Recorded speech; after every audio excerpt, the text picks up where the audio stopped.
Hello everyone, welcome to my channel smart knowledge world. Friends, आज के video में हम एमएस एक्सेल के अंदर सम किस तरह से निकाल सकते हैं या हमें अपने डेटा का किस तरह से टोटल करना है।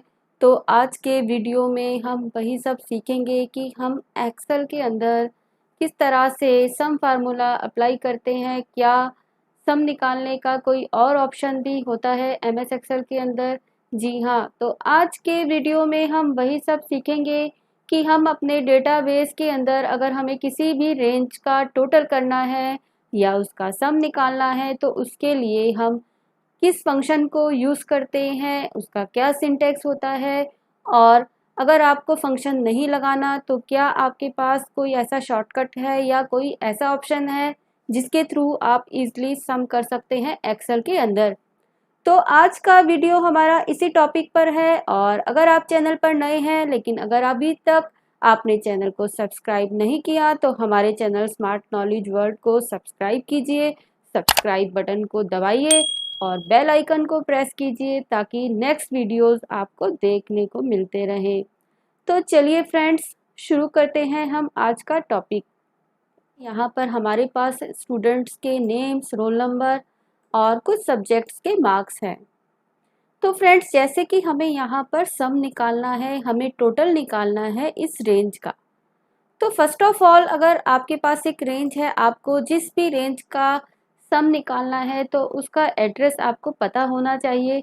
जैसे कि हमें यहाँ पर सम निकालना है, अगर हम बात करें इस स्टूडेंट की, रवि की, तो हमें यहाँ पर यहाँ से लेके यहाँ तक का सम निकालना है। तो फ्रेंड्स, एक्सेल में हर एक कॉलम का हेडर होता है और रोज के नंबर होते हैं। अगर हम बात करें इस सेल की तो इसका एड्रेस हो गया C2। तो फ्रेंड्स, हमें यहाँ पर इस स्टूडेंट के लिए C2 से लेके और G2 तक के सेल्स का टोटल करना है, सम निकालना है। तो फ्रेंड्स, सम निकालने के लिए हमारे पास एमएस एक्सेल में फार्मूला होता है सम। तो फ्रेंड्स, ये तो आपको पता ही है कि अगर आपको कोई भी फार्मूला एक्सेल में अप्लाई करना है तो सबसे पहले आपको इक्वल टू का साइन वहाँ पे बनाना होगा। उसके बाद हम फार्मूला नेम को टाइप करेंगे और टाइप करने के बाद जैसे ही हम राउंड पेरेंथेसिस लगाते हैं तो हमारे पास यहाँ पर सिंटेक्स आता है सम फार्मूला का। अगर आपके पास डिफरेंट नंबर्स हैं तो आप वहाँ पर कॉमा लगा के नंबर भी दे सकते हैं, लेकिन अगर आपको एक पूरी रेंज का सम करना है, जैसे कि सपोज हमारे पास एक पूरा रेंज है, तो जैसे कि हमारे पास यहाँ पे पूरा एक रेंज है, हमें C2 से लेके और G2 तक के सभी सेल्स का टोटल करना है। तो फ्रेंड्स, हम इक्वल टू सम के बाद जैसे ही हम राउंड पेरेंथेसिस शुरू करते हैं, स्टार्ट करते हैं, तो हमें वहाँ पर सेल के एड्रेस को लिखना है। तो जैसे हमें यहाँ पर C2 से लेके G2 तक का सम निकालना है तो हम लिख सकते हैं C2। उसके बाद हम शिफ्ट के साथ कॉलन को बनाते हैं, ये रेंज ऑपरेटर होता है। इसके बाद हम जो भी सेल नंबर लिखेंगे तो एमएस एक्सेल पूरी रेंज का सम निकाल के हमें देगा। तो हमने फार्मूला लिखा इक्वल टू सम C2 से लेके G2 तक के सेल का सम निकाले तो हमें यहाँ पर रिजल्ट मिलता है। अब फ्रेंड्स, अगर आपको यहाँ पे कॉलन नहीं लगाने तो आप वहाँ पर रेंज ऑपरेटर डॉट डॉट को भी यूज़ कर सकते हैं। हमारे पास जो दूसरा तरीका है रेंज को लिखने का वो है इक्वल टू सम। उसके बाद हमें C2 से लेके कहाँ तक का टोटल करना है तो हम डबल डॉट का भी यूज़ कर सकते हैं।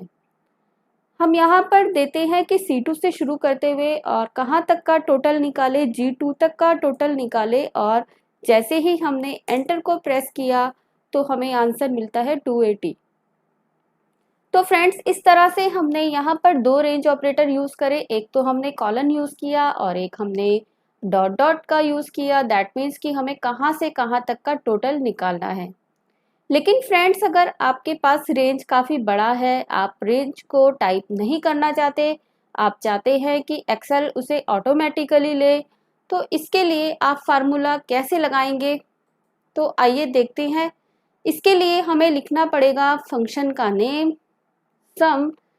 उसके बाद जैसे ही हम फार्मूला ओपन करते हैं उसके बाद आप यहाँ से जैसे ही रेंज लिखते थे उसकी जगह आप यहाँ से रेंज को शुरू करते हुए जहाँ तक का आपने टोटल निकालना है आप वहाँ तक रेंज को सेलेक्ट करेंगे और ब्रैकेट को बंद करने के बाद, क्लोज करने के बाद जैसे ही हम एंटर को प्रेस करते हैं तो हमें यहाँ पर सम मिलता है। तो इस तरह से हम सेलेक्ट करके भी अपनी रेंज को दे सकते हैं फार्मूला के अंदर।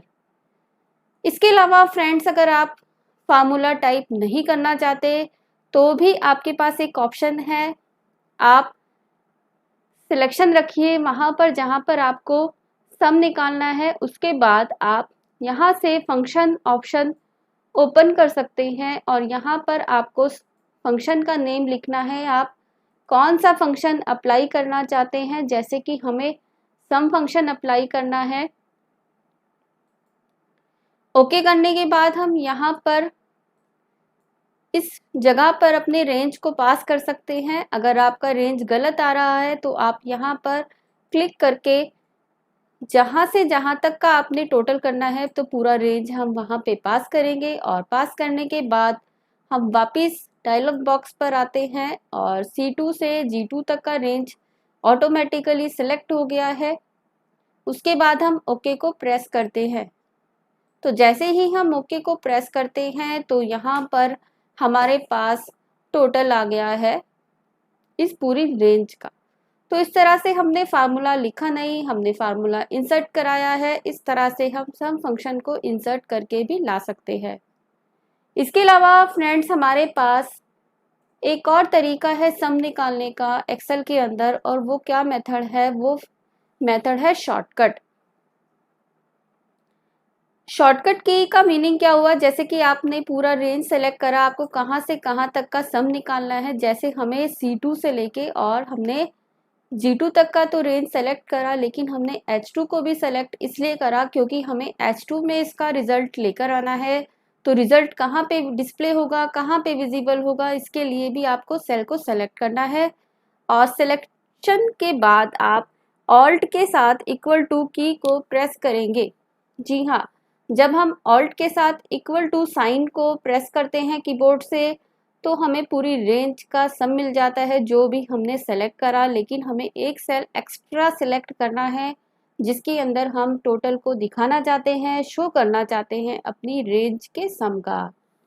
तो फ्रेंड्स, इस तरह से हम ऑल्ट के साथ इक्वल टू का साइन लगा के अपनी रेंज का सम कर सकते हैं। इसके अलावा फ्रेंड्स, हमारे पास एक ऑप्शन होता है ऑटो सम। अगर हम सम निकालना चाहते हैं और हम चाहते हैं कि हमें सिर्फ जस्ट हम एक ऑप्शन को प्रेस करें और सम निकल जाए, तो वहाँ पर हम एक ऑप्शन यूज़ करते हैं ऑटो सम। ऑटो सम को हम किस तरह से यूज़ करते हैं? हम पूरी रेंज को सेलेक्ट करते हैं। इसके अलावा हम एक सेल एक्स्ट्रा सेलेक्ट करेंगे जहाँ पे हमें रिजल्ट लेकर आना है, और जैसे ही आपने एक्स्ट्रा सेल सेलेक्ट किया उसके बाद सिलेक्शन के बाद आप यहाँ से ऑटो सम पे जाके जैसे ही आप क्लिक करते हैं तो वहाँ पर आपको सम अवेलेबल होता है उस रेंज का जहाँ पर आपने रेंज पास किया है, और एक एक्स्ट्रा सेल जहाँ पे आपने पास किया था रेंज के अंदर वहाँ पे आपको रिजल्ट देखने को मिलता है। तो फ्रेंड्स, एक बार हम फिर से देखते हैं। जैसे कि हमने यहाँ पर ये पूरी रेंज का सम निकालना है, यहाँ पे निकालना है, तो हमें रिजल्ट यहाँ पे चाहिए। हम रिजल्ट को यहाँ पे डिस्प्ले कराना चाहते हैं। तो जैसे ही हमने सिलेक्ट किया और इसके बाद हम यहाँ से ऑटो सम को क्लिक करते हैं तो हमें यहाँ पर सम मिलता है इस पूरी रेंज का। तो फ्रेंड्स, इस तरह से हमने देखा कि किस तरह से हमने सम फंक्शन लगाया और हमने कैसे उसका सिंटेक्स फॉलो किया। हम सम फंक्शन कैसे अप्लाई करते हैं, किस तरह से हम रेंज को देते हैं और सम निकालते हैं। इसके अलावा मैंने आपको एक ऑल्ट के साथ इक्वल टू शॉर्टकट बताया था सम निकालने का, और जो हमने नेक्स्ट जो मेथड देखा था, हमने जो लास्ट मेथड देखा था वो था ऑटो सम, जिसके अंदर हम सिलेक्शन के साथ एक एक्स्ट्रा सेल सेलेक्ट करते हैं और जैसे ही हम ऑटो सम को दबाते हैं तो हमारे पास ऑटोमेटिकली उस रेंज का सम आ जाता है। तो फ्रेंड्स, इस तरह से ये फार्मूला हमारा सम फार्मूला है। और जो हमें एक रेंज का टोटल निकाल के देता है। अगर हमें सबका सम निकालना है, हर एक स्टूडेंट का रिजल्ट देखना है, टोटल मार्क्स क्या है, तो हम किसी भी सेल पे जाके सिलेक्शन रखेंगे और माउस को जैसे ही हम सेल के लास्ट में ले जाते हैं तो हमें ये प्लस साइन में चेंज हुए मिलता है पॉइंटर। हम इसको क्लिक करके जब जैसे ही ड्रैग करते हैं तो हमें सब की वैल्यूज़ का जो सम है वो मिलता है। तो ये फार्मूला ऑटोमेटिकली अपने आप नेक्स्ट सेल में जाके कॉपी हो जाता है और रेंज अपने आप चेंज हो जाता है। अगर हम देखें तो यहाँ पर फार्मूला है इक्वल टू सम C11 से G11 तक का रेंज का सम। अगर हम यहाँ पे चेक करें तो रेंज ऑटोमेटिकली चेंज होके C12 से और G12 तक का जो है हमें टोटल यहाँ पे दिखाई दे रहा है। तो इस तरह से जब हम किसी भी फार्मूले को क्लिक करके नीचे ड्रैग करते हैं तो फार्मूला अपने आप नेक्स्ट सेल में चेंज हो जाता है और हमें नया सम भी मिलता है। तो फ्रेंड्स, आज के वीडियो में हमने देखा कि हम एक्सेल के अंदर किस किस तरह से सम फार्मूला लगाते हैं, और अगर हमें सम फार्मूला नहीं लगाना तो क्या ऑप्शंस हमारे पास हैं। हम ऑटो सम से भी सम कर सकते हैं। इसके अलावा हम ऑल्ट और इक्वल टू की को यूज़ करके भी एक रेंज का सम निकाल सकते हैं, उनको ऐड कर सकते हैं वैल्यूज़ को। तो फ्रेंड्स, ये था आज का वीडियो। अगर आपको ये वीडियो पसंद आए तो वीडियो को ज़रूर लाइक कीजिए और ज़्यादा से ज़्यादा शेयर कीजिए। लेकिन अगर अभी तक आपने हमारे चैनल को सब्सक्राइब नहीं किया तो स्मार्ट नॉलेज वर्ल्ड को सब्सक्राइब कीजिए।